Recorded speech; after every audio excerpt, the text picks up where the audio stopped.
उत्तर प्रदेश की राजनीति अब एक नए मोड़ पर पहुंच चुकी है दोस्तों। जिस राजनीति में कभी जाति और विकास सबसे बड़े मुद्दे माने जाते थे, अब वहां धर्म और मंदिर राजनीति का सबसे बड़ा केंद्र बनते जा रहे हैं। और सबसे दोस्तों दिलचस्प बात यह है कि जो नेता कभी बीजेपी पर धार्मिक राजनीति करने का आरोप लगाते थे, वही अब मंदिरों में पूजा करते, आरती उतारते और प्रसाद बांटते नजर आ रहे हैं। नमस्कार दोस्तों, मैं हूं आपका अपना मुकेश उपाध्याय। आज हम आपको बताएंगे कि आखिर क्यों अचानक अखिलेश यादव और राहुल गांधी मंदिरों की तरफ बढ़ने लगे हैं।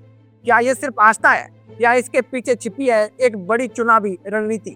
दोस्तों, और सबसे बड़ा सवाल यह है, क्या विपक्ष की ये सॉफ्ट हिंदुत्व राजनीति आने वाले यूपी चुनाव में बीजेपी को नुकसान पहुंचा सकती है?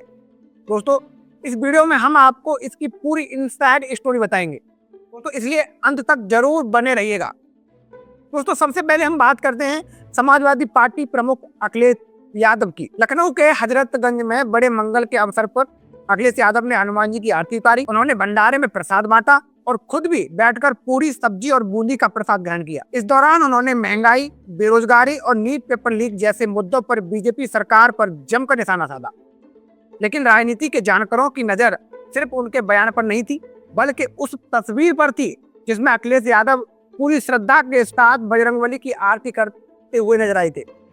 दोस्तों, याद कीजिए, एक समय वो था कि जब समाजवादी पार्टी की पहचान एमवाई यानी मुस्लिम यादव समीकरण वाली पार्टी के रूप में होती थी और बीजेपी लगातार आरोप लगाती थी कि सपा सिर्फ एक वर्ग की राजनीति करती है। लेकिन दोस्तों, अब तस्वीर बिल्कुल बदल रही है। अखिलेश यादव समझ चुके हैं कि यूपी की राजनीति में सिर्फ जातीय समीकरण काफी नहीं है। अगर बीजेपी को चुनौती देनी है, अगर बीजेपी को टक्कर देनी है, तो हिंदू वोटर के बीच अपनी स्वीकार्यता भी बढ़ानी होगी।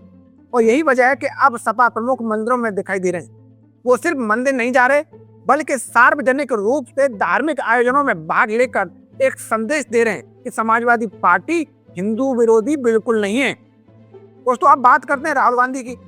रायबरेली दौरे के दौरान राहुल गांधी बचरावा के एक प्रसिद्ध चुरवा हनुमान मंदिर पहुंचे।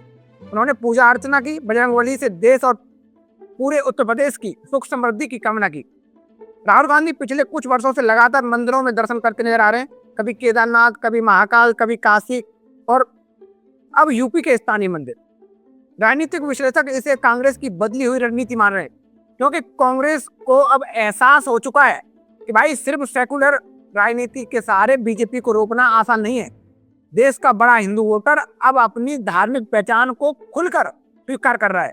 ऐसे में कांग्रेस भी खुद को हिंदू विरोधी छवि से बाहर निकालना चाहती है दोस्तों। लेकिन यहाँ सबसे बड़ा सवाल यह है कि आखिर विपक्ष को ये बदलाव करने की जरूरत क्यों पड़ी? तो दोस्तों, इसका जवाब छिपा है पश्चिम बंगाल की राजनीति में। दोस्तों, जब बंगाल में बीजेपी तेजी से मजबूत हुई, तब पहली बार विपक्षी दलों को एहसास हुआ कि भाई धार्मिक पहचान और हिंदुत्व अब सिर्फ उत्तर प्रदेश तक सीमित नहीं है।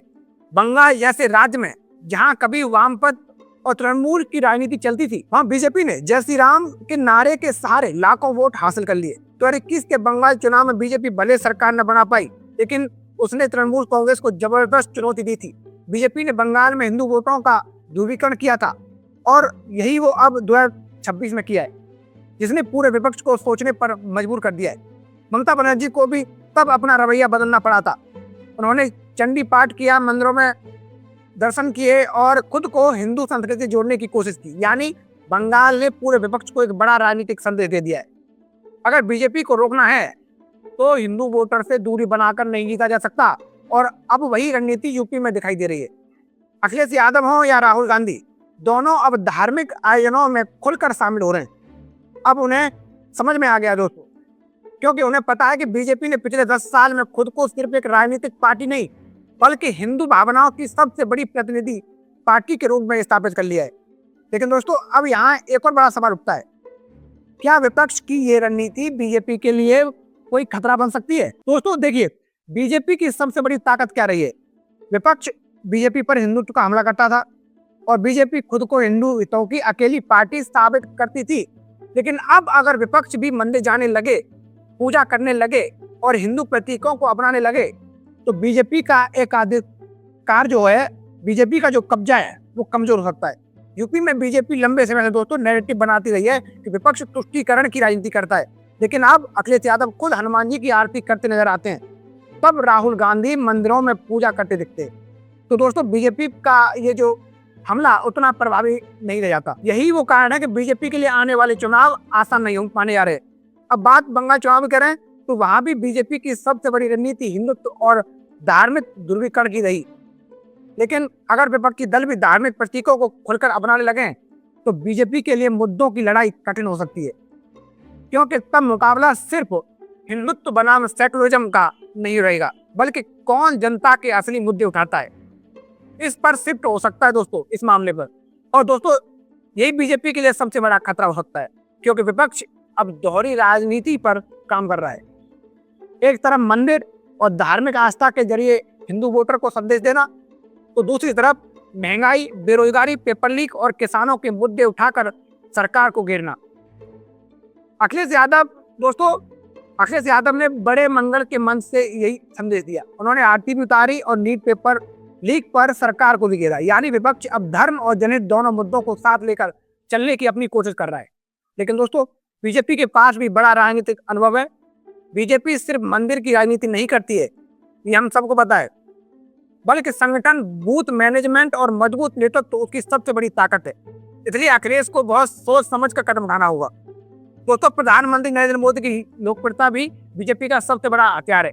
ऐसे में सिर्फ मंदिर जाकर विपक्ष बीजेपी को हराएगा ऐसा मान लेना जल्दबाजी होगी। लेकिन इतना जरूर है कि विपक्ष अब बीजेपी के सबसे मजबूत राजनीतिक हथियार को चुनौती देने की तैयारी कर चुका है। और आने वाले यूपी चुनाव इस बात का फैसला करेंगे, क्या सॉफ्ट हिंदुत्व की राजनीति बीजेपी के वोट बैंक में सेंध लगा पाएगी, या फिर जनता असली और नकली हिंदुत्व के बीच फर्क कर बीजेपी पर ही भरोसा बनाए रखेगी। फिलहाल दोस्तों इतना तय है कि देश की राजनीति अब पूरी तरह बदल चुकी है। अब चुनाव सिर्फ जाति और विकास के नाम पर नहीं लड़े जाएंगे, बल्कि धर्म, आस्था और सांस्कृतिक पहचान भी सबसे बड़े मुद्दे बनते जा रहे हैं। और शायद दोस्तों यही वजह है कि आज विपक्ष के बड़े बड़े नेता भी मंदिरों की सीढ़ियां चढ़ते हुए नजर आ रहे हैं। अब देखना यह होगा कि ये रणनीति विपक्ष को कितना फायदा पहुंचाती है और बीजेपी को कितना ज्यादा नुकसान। दोस्तों अब लड़ाई सिर्फ चुनाव जीतने की नहीं रही, बल्कि हिंदू वोटर के भरोसे की बन चुकी है। जिस मंदिर राजनीति को कभी बीजेपी की सबसे बड़ी ताकत माना जाता था, और वही रास्ता विपक्ष भी अपनाने लगा है। अखिलेश यादव हो या राहुल गांधी, दोनों समझ चुके हैं कि बिना हिंदू वोटर के दिल तक पहुंचे दिल्ली और लखनऊ की सत्ता आसान नहीं है। लेकिन सबसे बड़ा सवाल यही है, क्या जनता इस नए सॉफ्ट हिंदुत्व को स्वीकार करेगी या फिर बीजेपी को ही असली हिंदुत्व का चेहरा मानेगी। आने वाले यूपी चुनाव इस राजनीति की पूरी तस्वीर साफ कर देंगे। दोस्तों इस मुद्दे पर आपकी क्या राय है? क्या विपक्ष का मंदिरों की तरफ बढ़ना सिर्फ चुनावी राजनीति है या फिर भारतीय राजनीति का नया सच? दोस्तों कमेंट करके अपनी राय जरूर बताइएगा। जय हिंद।